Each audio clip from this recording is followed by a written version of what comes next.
नमस्कार, मेरा नाम है ओम प्रकाश यादव और आप देख रहे हैं वॉइस ऑफ रिपब्लिक। बिहार में सम्राट चौधरी की नई सरकार ने विधानसभा में आशा के अनुरूप विश्वास मत प्राप्त कर लिया है और वे अब इस राज्य के मुख्यमंत्री हैं। 24 तारीख को इसके लिए विशेष सत्र बुलाया गया था। प्रश्न यह है कि यह सभा वर्तमान राज्य मंत्रिपरिषद में विश्वास व्यक्त करती है। जो इस प्रस्ताव के पक्ष में हाँ कहें, जो इस प्रस्ताव के पक्ष में ना कहें। मैं समझता हूं कि पक्ष में बहुमत है, यह प्रस्ताव स्वीकृत हुआ। और वहां विश्वास मत पर पहले बहस हुआ, उसके बाद मत विभाजन हुआ तो ध्वनि मत से पारित करके आपको पता है कि 35 से 36 मात्र विपक्ष के एमएलएज हैं प्लस एमआईएम के, तो स्पष्ट बहुमत है। इस भाषण को अगर आप सुनिएगा तो मैं इसके संबंध में पार्लियामेंट्री डेमोक्रेसी या डेमोक्रेटिक इंस्टीट्यूशंस के पॉइंट ऑफ व्यू से कुछ बात आपके सामने रखना चाहता हूं। मैं 3 भाषण की ओर आपका ध्यान आकृष्ट करूंगा। पहला सम्राट चौधरी, दूसरा तेजस्वी यादव नेता प्रतिपक्ष, और उसके बाद एक डिप्टी चीफ मिनिस्टर जो विजय चौधरी के भाषण को सुनने से आपको लगेगा कि उनके जो आका नीतीश कुमार हैं उनकी प्रशंसा में इन्होंने स्वाभाविक रूप से कसीदे पड़े, क्योंकि इन्हीं के कृपा से ये व्यक्ति डिप्टी चीफ मिनिस्टर बने। वैसे विजय कुमार चौधरी पढ़े लिखे व्यक्ति हैं, बड़े शालीन तरीके से अपनी बातों को रखते हैं। लेकिन उस वीडियो को जब आप देखिएगा तो जब भी वो नीतीश कुमार की प्रशंसा में बात कर रहे थे उस वक्त बीजेपी के जो कट्टर नेता है उसके चेहरे पर तनाव और एक तरह से तिरस्कार का भाव नजर आएगा आपको। आप गौर से देखिएगा वीडियो को। नेता प्रतिपक्ष कह रहे थे कि 25 से 30 फिर से 30, और ये अभी भी हमारे मुख्यमंत्री के बनने के बाद भी कह रहे हैं कि आज की सरकार, नई सरकार भी नीतीश कुमार के रास्ते ही चलेगी। महोदय, तो फिर नीतीश कुमार में दिक्कत कहाँ है? 25 से 30 फिर से नीतीश, और नीतीश के ही काम, नीतीश का ही रास्ता चलेगा। ये तो हमारे मुख्यमंत्री जी ने अनेक अवसरों पर महोदय ये बता दिया है, इसलिए इसमें किसी को संशय होने की कोई आवश्यकता नहीं। हमें मलाल जरूर है कि हमें महोदय मलाल है कि वैसा दूरदृष्टि वाला नेता हम लोगों से दूर खिसक गया। आज इस सदन में वो दूसरे सदन में चले गए, इस सदन में तो सिर्फ उनकी यादें हैं, स्मृतियां हैं, भावनाएं हैं। एनडीए एज सच की सरकार होने की बात कही, कभी भी भारतीय जनता पार्टी का नाम लेके इम्फेसिस नहीं किया। उन्होंने जितनी बार नीतीश कुमार का नाम लिया कदाचित मोदी का 1 या 2 रेफरेंस ही आया था। लेकिन मैं आज बात करूंगा सम्राट चौधरी और तेजस्वी के। सम्राट चौधरी के मुख्यमंत्री बनने के बाद या कदाचित उनसे उनकी जो मुलाकात सेंट्रल लीडरशिप स्पेशली मोदी और शाह से जब हुई है, या फिर शायद संघ में भी वो गए थे, मुझको नहीं मालूम, उसके बाद उनके व्यवहार में, उनकी वाणी में, उनके वोकेबलरी में, उनके टोन और पिच में ये पैनापन आया है और कदाचित परिष्कृत होने की प्रक्रिया उन्होंने शुरू की है। क्योंकि जिस तरीके से मुख्यमंत्री बनते के साथ, मुझको याद नहीं कि कोई व्यक्ति मुख्यमंत्री का शपथ लिया हो और उसके बाद तुरंत उस पर मीम बनना शुरू हो जाए, ये मैंने हाल के वर्षों में नहीं देखा था। लेकिन जैसे ही ये सीएम बने, इनका हापी डिपिट वाला बयान, इनका जुबलाइन वाला बयान, इनका पीएफसी वाला बयान, इनका डेट ऑफ बर्थ की कंट्रोवर्सी,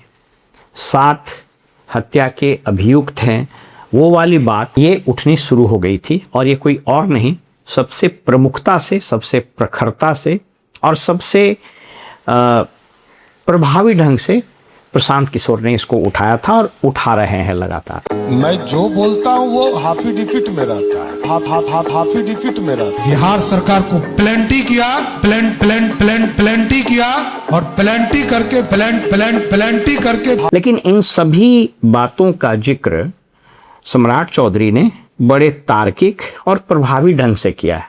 उनका भाषण कोई आदमी तटस्थ होकर सुने तो प्रभावित हो सकता है, गिवन द बैकग्राउंड ऑफ सम्राट चौधरी। सबसे पहले बिहार की महान जनता और अपने नेतृत्वकर्ता देश के यशस्वी प्रधानमंत्री आदरणीय नरेंद्र मोदी जी को, बिहार के सबसे लोकप्रिय नेता और बिहार के पूर्व मुख्यमंत्री आदरणीय नीतीश कुमार जी को, भारतीय जनता पार्टी के राष्ट्रीय अध्यक्ष आदरणीय नितिन नवीन जी को, भारत सरकार के गृह मंत्री आदरणीय अमित शाह जी को और तमाम जो हमारे एनडीए के साथी जो सभी नेता हैं, सबका मैं धन्यवाद देता हूं, जिन्होंने और यहाँ पर जो माननीय सदस्य हमारे सभी हैं, सबने मुझ में विश्वास व्यक्त किया। इसके लिए मैं सबको धन्यवाद देता हूं।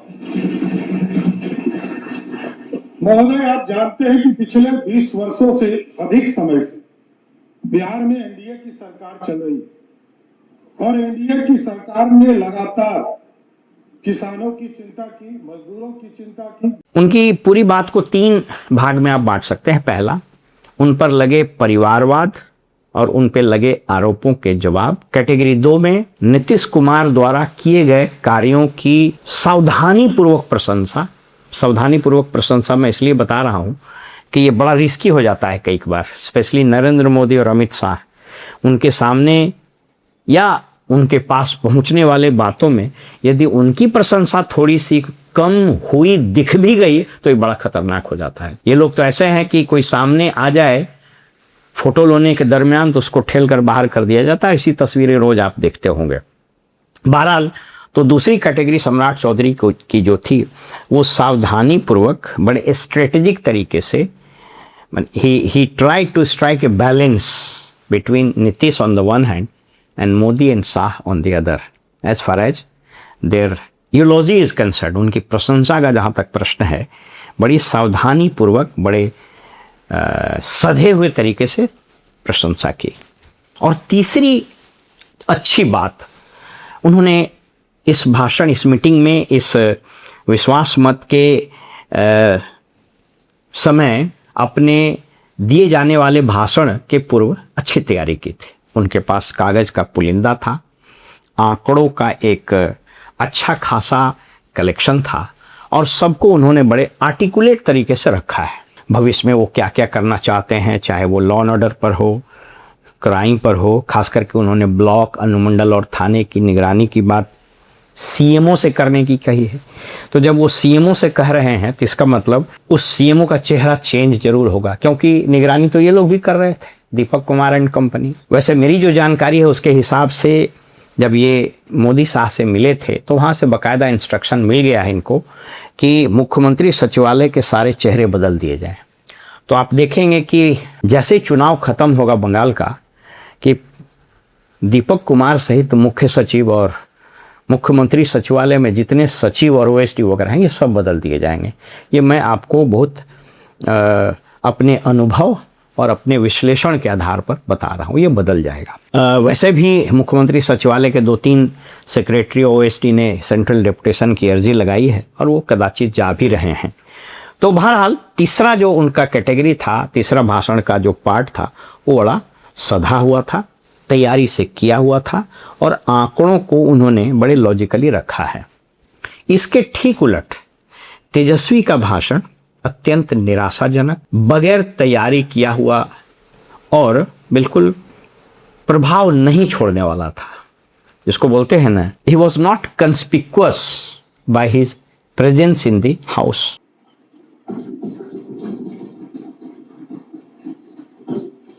बहुत धन्यवाद अध्यक्ष महोदय। आज शायद ये दिन जरूरत ही नहीं पड़ती कि एक दिन का सत्र रखा जाए। अगर पहले से भाजपा अपना तय कर देती कि भाई उनका मुख्यमंत्री होगा, लेकिन चुनाव के समय महोदय हम सब लोगों ने देखा कि जदयू के लोग जो है नारा लगाते थे 2025 से 30 फिर से नीतीश। बट वाकई में महोदय चुनाव में हम लोग भी घूम के बोला करते थे कि ऐसा नौबत नहीं आएगा। हम लोग जानते थे कि भाजपा के लोग जो है नीतीश कुमार जी को मुख्यमंत्री नहीं रहने देंगे और वही हुआ है महोदय।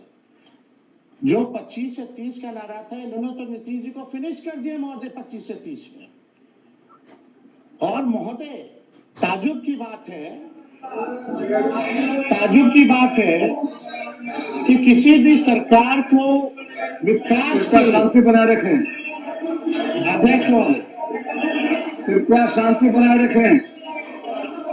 बिना अनुमति के न बोलिए। समय पर व्यर्थ हो रहा है अध्यक्ष महोदय। हमारा आग्रह है, बिना आसन की अनुमति के कृपया न बोलें। बैठ जाइए, प्रमोद बैठिए, बैठिए। अध्यक्ष आपको मौका मिलेगा, अध्यक्ष महोदय, समय व्यर्थ हो आपको रहा है। मौका मिलेगा अपनी बातों को रखने का। फिर शांति बनाइए। प्रमोद जी, मौका मिलेगा आपको। मिला है जो संख्या बल के आधार पर है। हम तो आग्रह करेंगे कि भाई कृपा से हमारी बात को सुने। आप लोग अपने समय में कृपया जो बोलना टोका वो टोकी न बोलिए। करें। अध्यक्ष महोदय, किसी भी सरकार को विकास कार्य के लिए स्टेबिलिटी चाहिए होती है, लेकिन यह अजूबा स्टेट है बिहार कि जहां 5 साल में ये 5वीं सरकार गठन हुई है। कहीं भी देश में आपने देखा होगा कि 5 साल में 5 सरकार, इसमें भी महोदय बिहार सरकार को और खासतौर पे एनडीए को जो 20 साल से राज करने के बाद भी ये मान्यता प्राप्त हुई कि 5 साल में 5 अब इसके 2-3 कारण हो सकते हैं। पहला कारण जो बड़ा ओवियस लगता है कि तेजस्वी की जो अदा है, उनका जो मिजाज है, वह पढ़ाई लिखाई करके तैयारी करके बोलने का नहीं रहा है। वो बात लालू जी में भी था, लेकिन चूंकि लालू जी के पास पर्याप्त अनुभव था और वो एक दौर था, लालू जी का अंदाज हो गया था गरीब के मसीहा, और जो उन्होंने काम किया तो लालू जी कुछ भी बोलते थे तो वो एक विषय हो जाता था चर्चा का, और वो अकाट्य होता था।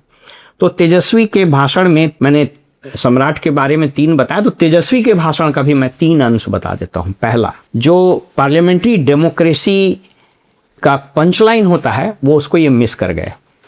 इसको ऐसा समझिए कि संसदीय लोकतंत्र में, जनतंत्र में, पार्लियामेंट्री डेमोक्रेसी में विश्वास के मत के विपक्ष में बोलने के लिए विपक्षी दल संवैधानिक रूप से बाध्य है।